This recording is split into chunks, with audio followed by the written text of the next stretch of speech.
बार की बात है, अर्जुन भगवान श्री कृष्ण के समीप आकर कहते हैं कि वो दुविधा में है और इसका जवाब वो श्री कृष्ण से चाहते हैं। श्री कृष्ण ने पूछा कि क्या सवाल है? अर्जुन ने कहा, मुझे ये जानना है कि अच्छे लोगों के साथ हमेशा बुरा ही क्यों होता है, वही बुरे लोग हमेशा खुशहाल दिखते हैं। अर्जुन के मुंह से ऐसी बातें सुनकर श्री कृष्ण मुस्कुराए और कहा, मनुष्य जैसा सोचता है और महसूस करता है वैसा कुछ नहीं होता, बल्कि अज्ञानता की वजह से वो सच्चाई नहीं समझ पाता है। अर्जुन उनकी ये बात समझ नहीं पाए तो श्री कृष्ण ने कहा अर्जुन से कि पार्थ, तुम्हें एक कथा सुनाता हूँ, उसे सुनकर तुम समझ जाओगे कि हर प्राणी को उसके कर्म के हिसाब से ही फल मिलता है। प्रकृति हर किसी को अपनी राह चुनने का मौका देती है। अब वो मनुष्य की इच्छा पर निर्भर करता है कि उसे धर्म की राह चुननी है या अधर्म की। कथा शुरू करते हुए श्री कृष्ण ने कहा, एक नगर में दो पुरुष रहा करते थे। एक पुरुष व्यापारी था जिसके जीवन में धर्म की बहुत महत्वता थी। वो पूजा पाठ में यकीन रखता था।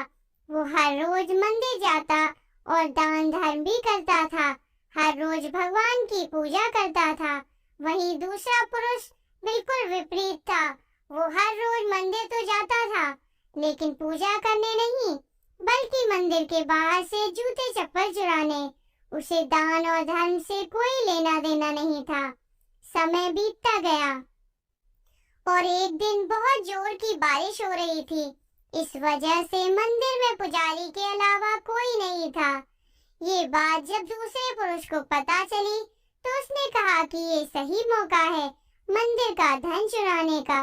पंडित से नजर बचाकर उसने मंदिर का सारा धन चुरा लिया। उसी समय धर्म कर्म में विश्वास रखने वाला व्यक्ति भी मंदिर पहुंचा। दुर्भाग्य से मंदिर के पुजारी ने उसे ही चोर समझ लिया और चिल्लाने लगे। वहां लोग एकत्र हो गए और उसे बहुत मारा। किसी तरह वो बचते बचाते वहां से निकला तो दुर्भाग्य ने उसका साथ वहां भी नहीं छोड़ा। मंदिर के बाहर वो एक गाड़ी से टकरा गया और घायल हो गया। फिर वो व्यापारी लंगड़ाते हुए घर जाने लगा तो रास्ते में उसकी मुलाकात उस पुरुष से हुई जिसने मंदिर से धन चुराया था। उसने कहा, आज तो मेरी किस्मत चमक गई, एक साथ इतना सारा धन मिल गया। यह सब देखकर उसे बहुत बुरा लगा और उसने अपने घर से भगवान की सारी तस्वीरें निकाल दी। कुछ सालों बाद दोनों की पुरुषों की मृत्यु हो गई। मरने के बाद जब दोनों यमराज की सभा में पहुंचे और भले पुरुष ने दूसरे व्यक्ति को देखा तो उसे बहुत गुस्सा आया।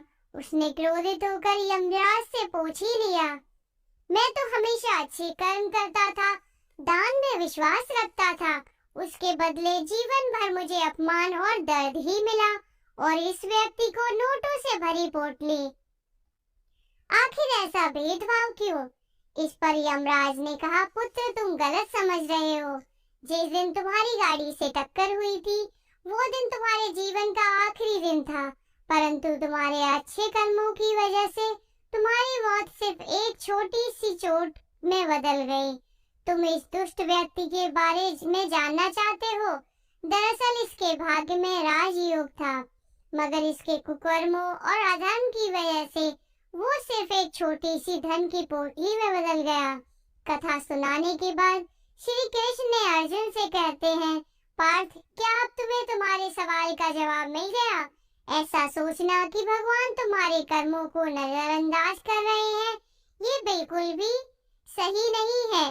भगवान हमें कब किस रूप में दे रहा है मनुष्य को समझ नहीं आता है, मगर आप अच्छे कर्म करते रहे तो भगवान की कृपा हमेशा बनी रहती है। इसलिए अपने अच्छे कर्मों को बदलना नहीं चाहिए, क्योंकि उसका फल हमें इसी जीवन में मिलता है। इसलिए मनुष्य का फर्ज है कि वो हमेशा अच्छे कर्म करते रहे, क्योंकि श्री कृष्ण ने गीता में भी बताया है कि किसी के द्वारा किया गया कर्म बेकार नहीं जाता, चाहे वो अच्छा हो या बुरा।